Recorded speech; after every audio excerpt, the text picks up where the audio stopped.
5월 10일 법률방송 로투데이 시작하겠습니다. 쿠팡과 펭수, 방탄소년단, BTS 엄청나게 유명하다는 것 말곤 딱히 공통점이 떠오르지 않는데 이 셋을 관통하는 공통점이 있습니다. 바로 법률사무소 미주, 김미주 변호사가 그 주인공인데요. 청년 법률가를 만나다 오늘은 지식재산권 침해 대응 전문 김미주 변호사를 만났습니다. 왕성민 기자입니다. 서울 청담동의 한 법률사무소. 각종 소송 서류와 기록으로 꽉 차 있는 여느 법률사무소와 달리 회의 자료는 모니터와 아이패드가 전부입니다. 저희가 지금 스포티비나 아니면 내고왕이나 이런 부분들 영상 모니터링을 주로 많이 하고 있잖아요. 네. 영상 모니터링 할 때 조금 이슈되는 거 좀 그 부분을 좀 알려주세요. 그러고 보니 모니터 화면에 BTS나 펭수 같은 인기 그룹이나 캐릭터들이 띄어져 있는 게 눈에 띕니다. 기존의 영상을 침해하는 거랑 유형이 다르고 그 다른 유형에 대해서 추가적인 심층 조사를 하고 있고. 법대를 나와 원래 독일 유학을 계획했던 김미주 변호사는 국내에 로스쿨이 도입되며 로스쿨 진학으로 방향을 튼 변호사 시험 1회 출신 올해 10년차 변호사입니다. 계기들은 너무 어려운 법학이 아니고 그리고 현실과 동떨어진 법학이 아니고 좀 비즈니스에 좀 어떻게 보면은 살아 숨쉬는 법학 그런 역할이 어떤 걸까요? 첫 직장은 쿠팡이었습니다. 2012년 2월입니다. 그 당시에 쿠팡은 아주 작은 사실 스타트업이었어요. 그러다 보니까 내부에 법무팀도 없었고 당연히 인하우스로 그러니까 사내 변호사를 채용하겠다라는 회사가 아니었습니다. 그러다 보니까 더구나 당시는 아직 변시 합격자 발표도 안 난 상황. 그럼에도 김미주 변호사는 쿠팡의 가능성을 보고 무작정 문을 두드렸고 인턴으로 입사했습니다. 제 눈엔 그게 굉장히 시작 단계로 보이더라고요. 나를 좀 채용해달라라고 해서 이제 인턴으로라도 나는 역할을 보여주겠다라고 해서 이제 쿠팡에 사실 인턴으로 채용을 쿠팡에서의 만 3년. 김미주 변호사는 정말 정신없이 일했고 많은 것을 배웠다고 말합니다. 대표적인 게 쿠팡에서 판매되는 상품의 법적 위험을 사전에 걸러내기 위한 시스템을 구축한 겁니다. 그래서 한 200~300개 정도의 법령을 보고 여기에서 최소한의 조치로 어떤 거를 체크해야 되는지에 대해서 그때는 퀄리티 체크 가이드라인이라고 했습니다. 그래서 QC 가이드라인 그 체크리스트를 만들어서 현업 부서에서 최대한 걸러서 페이지가 업로드 되도록 하는 쿠팡 1호 사내 변호사로 지금까지 재직했다면 일종의 창업 공신처럼 나스닥 상장 관련 대박을 터뜨릴 수도 있지 않았겠냐고 슬쩍 던져봤습니다. 대기업화되고 이제 정말 규모가 커져가던 쿠팡에서 제가 할 수 있는 역할은 조금씩 줄어가더라고요. 이제 처음에는 저한테 제한이 없이 모든 걸 가능하게 했던 이제 회사였다면 저한테는 그게 조금은 아쉽고 조금 더 많은 경험을 하고 싶었습니다. 그렇게 새로운 도전거리를 찾아 옮긴 두 번째 직장은 코넥스 솔루션이라는 브랜드 관리 회사입니다. 김미주 변호사는 여기서 브랜드와 지식재산권에 대해 본격적으로 눈을 뜨게 됐다고 말합니다.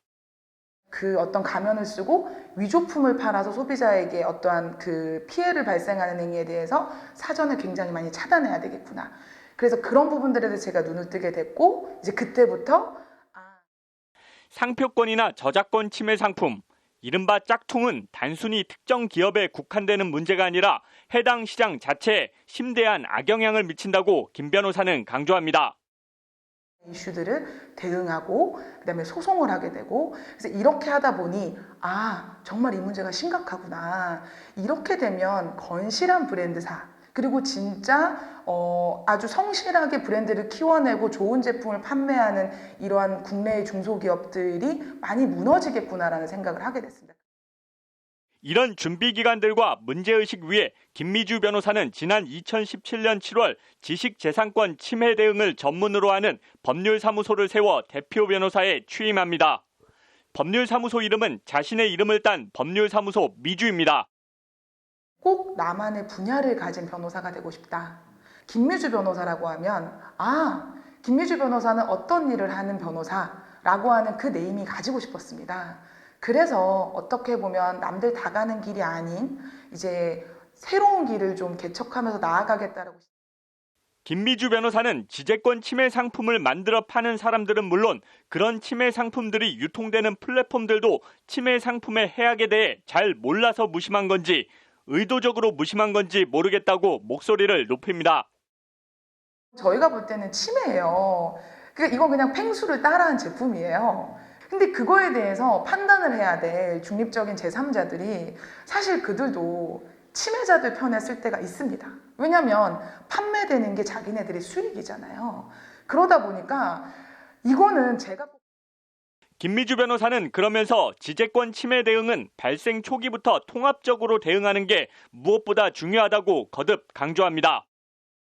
그래서 이런 침해 행위를 일삼는 그때 곧바로 액션을 취하는 걸 저희는 이제 침해 대응 프로세스라고 합니다. 그래서 이런 침해 대응에는 크게 바로바로 모니터링을 해서 침해하는 그 게시물을 바로바로 게시물을 삭제하는 거, 그 다음에 경고장을 보내는 거, 그리고 가압류 가처분 또는 상표권 침해로 인한 손해배상 청구를 하는 이 모든 부분들을 저희 선제적으로 모니터링해서 지재권 침해가 확산되지 않도록 적극적으로 대응해야 한다는 건데 요즘은 영상 관련 지재권 침해 대응 수요가 크게 늘고 있다고 합니다. 관련해서 김미주 변호사는 EBS 인기 캐릭터인 팽수나 국내를 넘어 설명이 필요 없는 세계 유명 그룹 방탄소년단 BTS 등을 고객으로 두고 있는 등 지재권 침해 대응 분야에서 확실하게 자리를 잡았습니다.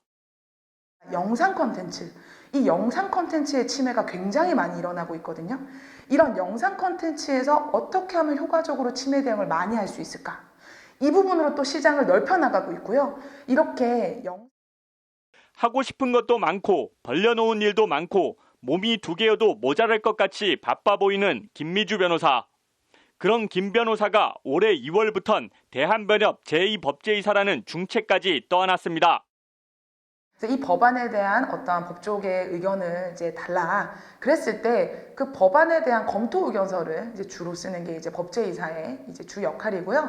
그래서 한 1년에 700여 개, 800여 개의 법안들이 이제 대한변협에 검토 요청이 오고요. 그 800여 개의 법안에 대해서 검토를 할지. 말만 들어도 엄청난 경무일 것 같은데 김미주 변호사는 이전에는 잘 몰랐던 걸 배우는 게 참 많다며 웃습니다. 그런데 이런 법제이사를 하다 보니까요. 국내에서 이렇게 많은 법안들이 올라가고 그 다음에 이런 이슈들이 있구나. 그리고 어떤 트렌드나 아니면 나라의 어떠한 가장 현안들 그런 부분들을 아주 빠르게 이해할 수 있는 굉장히 큰 장점이 있습니다. 일 욕심도 많아 보이고 일정 부분 성취도 이루어가고 있는 김미주 변호사에게 앞으로 뭘 더 해보고 싶냐고 묻는 것으로 인터뷰를 마무리했습니다.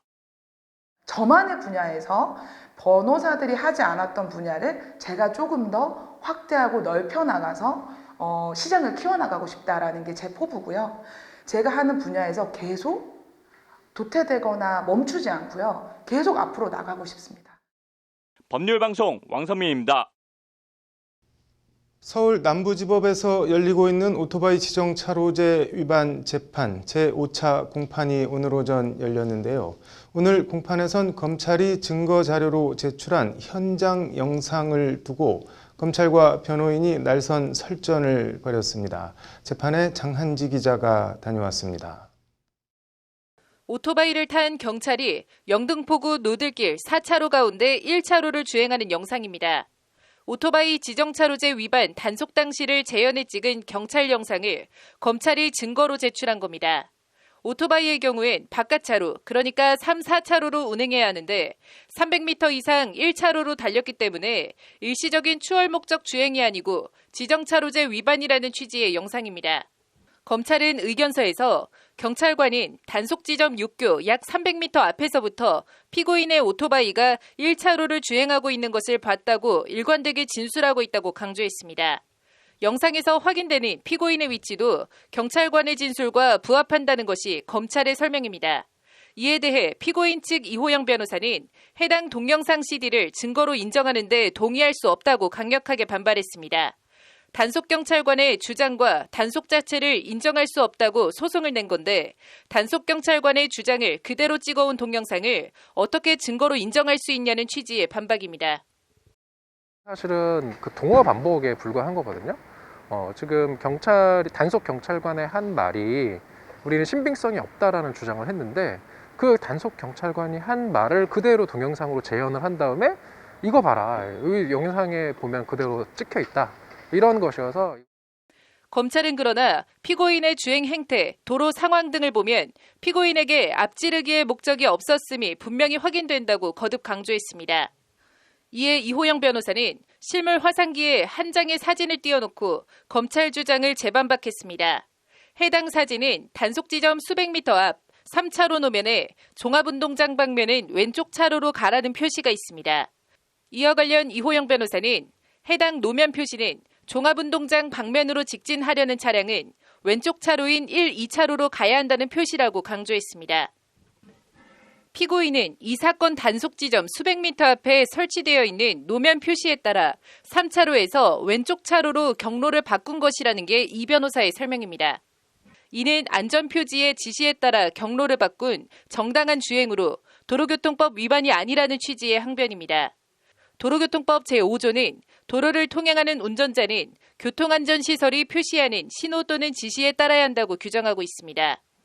그 3차로에 그 직진할 차량들은 왼쪽으로 이동해라, 왼쪽으로 차로를 변경하라라는 노면 표시가 있어요.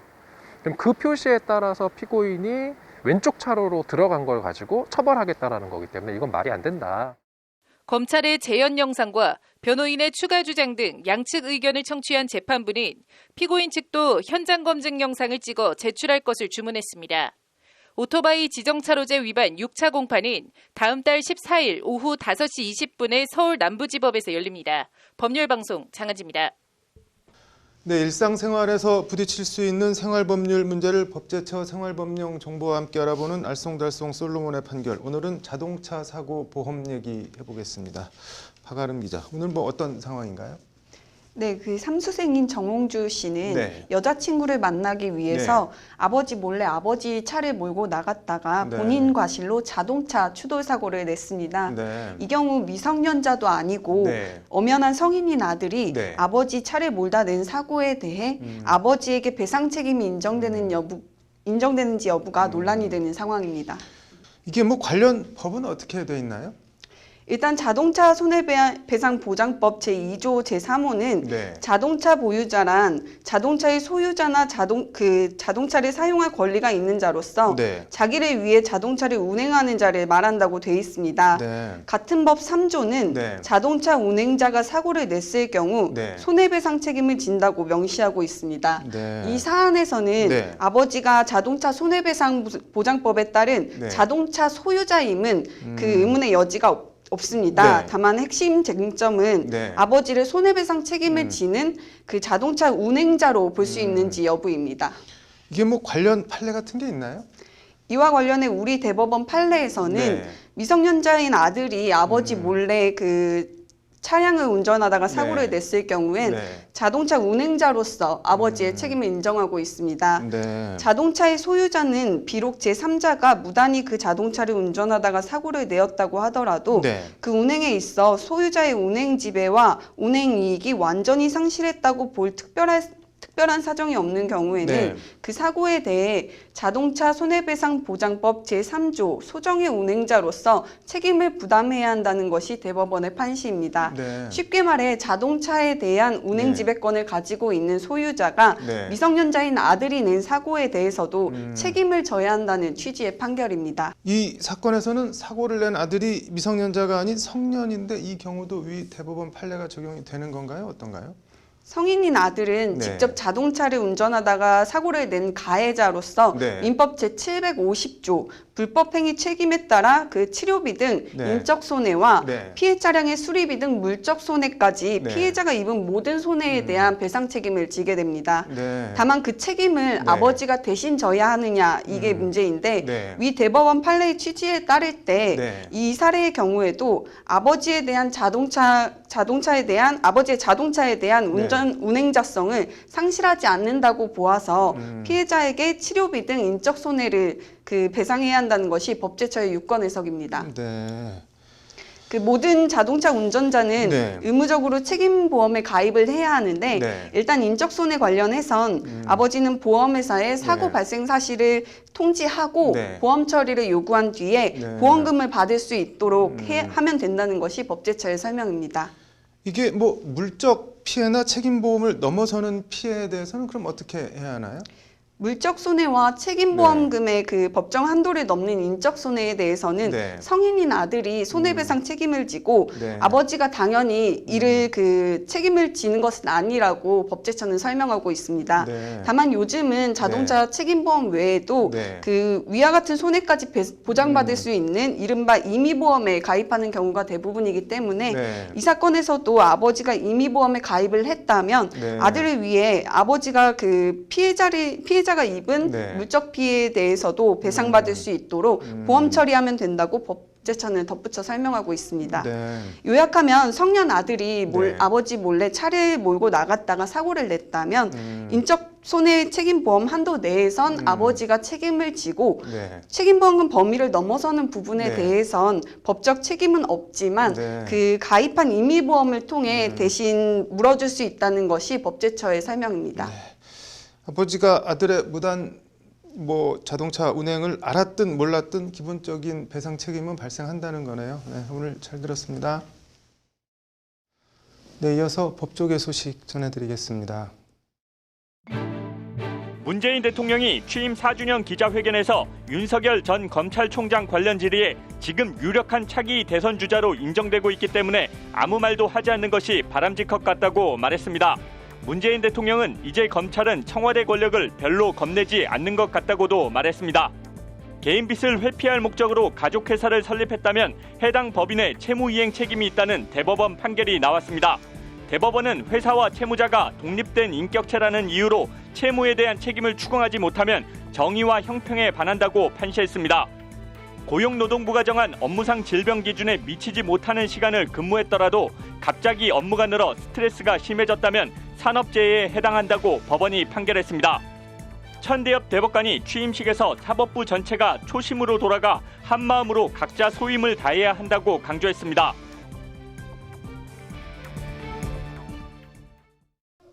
(5월 10일) 법률방송 로투데이 마치겠습니다. 시청해 주셔서 감사합니다.